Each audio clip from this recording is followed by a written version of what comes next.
Hey man, what's up? It's happening! Whoa, what is? Oh, right, the Spider-Man game, the from E3, yeah. How many times have you watched this by this point? 417. Oh. Well, I'll leave you to that.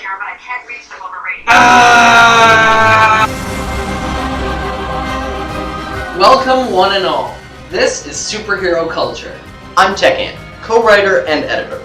You'll be seeing a lot more of me from here on out, so get used to it. I'm a bit more of a gaming geek than anything else, but I'm nothing to scoff at when it comes to my general Marvel love and knowledge. And I'm Spider-Wise. You may think you know me, but let's just assume you don't. Judging by my name, you'd think I'm a big Spider-Man fan, right? Wrong. I'm a huge Spidey buff and all-around Marvel aficionado, along with some other fandoms, but that's not important at the moment. For now, let's just get into what you came to hear. E3, if you haven't heard the term, refers to the Electronic Entertainment Expo, and it's a yearly event held by all the big video game companies to advertise, tease, and demo their upcoming games. The main event we've come here to showcase is Insomniac's Spider-Man for PS4. News has been trickling in about the game for some time now, ever since the first trailer dropped at 2016's E3 event. This year, however, a lot of new detail is surfacing, along with a brand new trailer showcasing a wide variety of gameplay and cinematics. The trailer centers around a breakout at the Raft, Marvel Comics' floating super prison for the big bads. The trailer was a gloriously long one, clocking in at 7 minutes 11 seconds, and in that time span, so many spectacular details and foreshadowing abounded. First, there were the 5 villains that were showed off during the trailer, those being Electro, Rhino, Scorpion, Vulture, and Mr. Negative. Brian Intihar, the creative director at Insomniac, has also stated that there will be many more villains not shown to come on the full release of the game. Just after my first viewing, I was impressed. The main thing I have to compare it to is like the Arkham games, mainly the combat, as the fighting style is very similar to Spidey's moves in the game. But also in the storytelling fashion, the way the narrative flowed is very similar as well. It's very clean and to the point, always keeping you engaged. And that's just the tip of the iceberg. Among the other villains that Brian Intihar has hinted at are Shocker, who was highlighted in the E3 demo, and Black Cat and Taskmaster, who both lord it over different types of side missions in the game. In terms of the way the story will branch, Mr. Negative will probably play a big part, as well as the whole organized Sinister Six that the new trailer was not so subtly hinting at. Insomniac has said that they want the story of the game to really stand out, and are doing so by making an immersive Spider-Man story, but also a great Peter Parker story. And there are no slacks in the development department either. This game is downright gorgeous. There's so much expression on each and every character it's just beautiful. Couple that with gameplay that looks just as seamless as the cutscenes, and you've got yourself the making of a masterpiece. I could literally go on and on about the different things that make me so excited for the game, like the web swinging mechanics, the pure beautiful graphics, and the inventive takes on the story, but I should get back on track about the trailer itself. Just the fine details like the drops of rain trickling down Spidey's suit made me realize the attention to detail that Insomniac was going into this with. And as soon as I saw the immaculate transition from cutscene to combat, I knew they had a really great thing going. The combat mechanics look great, and the quick-time event nature of the Spidey sense doesn't feel too forced at all. In fact, it only strengthens the feeling of full immersion into the world of Spider-Man, and I love the inclusion of things like gadgets and super moves like the Web Blossom. Even the names just sound awesome. The slow motion moments during combat are a particular favorite of mine, and while they no doubt require some sort of epic button combos, I'll make it my mission to learn them as fast as I can. The other gadgets like the Trip Mine and the Web Bomb also look amazing. Something else we learned about rather recently is the game's inclusion of a focus meter. The focus meter can let you do a couple different things. You can either use it to regenerate some of your lost health quickly, or you can use it to pull off various suit-specific super moves like the Web Blossom. If you like a certain super move, but not the suit assigned to it, or vice versa, Insomniac has added a customization feature where you can ability swap depending on what suits you want to use. Another thing that this trailer has done well is showcase the weight of the backstory behind the game. Insomniac stated that Peter has been Spider-Man for 8 years before the beginning of the game, and you can really tell from all the different villains who have been introduced and put away in the raft, and their obvious vehement hatred for Spidey. While Spidey battles and chases Electro, we can see that they are all tricked out in high-tech suits that enhance their powers, except for Mr. Negative.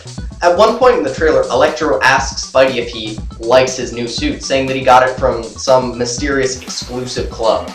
The trailer goes on to leave us with a huge foreshadowing ending, having some unseen villain appear, presumably the one supplying them with their suits. However, we never actually see the villain, so we're left to speculate. Spider-Man's shocked line relayed that the mysterious arrival was definitely an unexpected foe, and not a friendly face for sure. The best bet is that whoever showed up is the mastermind behind the formation of the Sinister Six. In the comics, the original founder of the Sinister Six was Doc Ock, but that seems like a fairly obvious answer. Besides, we don't even know if he'll be in the game or not. It could also be Green Goblin, but which incarnation?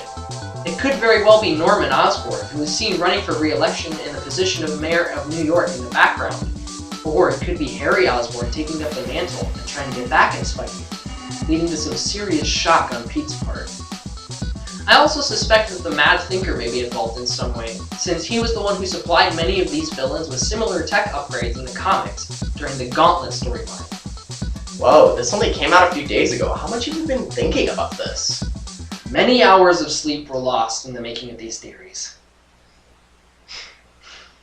Insomniac wasn't the only company to bring massive Spidey news to the public eye these past few weeks, though. There's also been a certain animated movie that just got its first full-length trailer. That's right, we're talking about Into the Spider-Verse, a Miles Morales-led Spidey movie coming out this December. The trailer was pretty amazing, if I do say so myself. The first thing that hit me was that we're finally going to have a presence from Miles Morales on the big screen. It's about time he had some of the spotlight, considering how popular he is. As a side note, he is going to make an appearance with not many details known as of yet in Insomniac's Spider-Man game. Miles Morales was just an ordinary Afro-Latino teenager who just so happened to get bitten by another Spider from Oscorp, just like the one that had bitten Peter in the Ultimate Marvel universe. He shied away from using his powers due to the fact that there was already an existing Spider-Man saving the day. However, when the Peter Parker of the Ultimate Universe died, Miles realized that he was possessed of a certain responsibility to use his powers for the good of New York, and a new hero was born.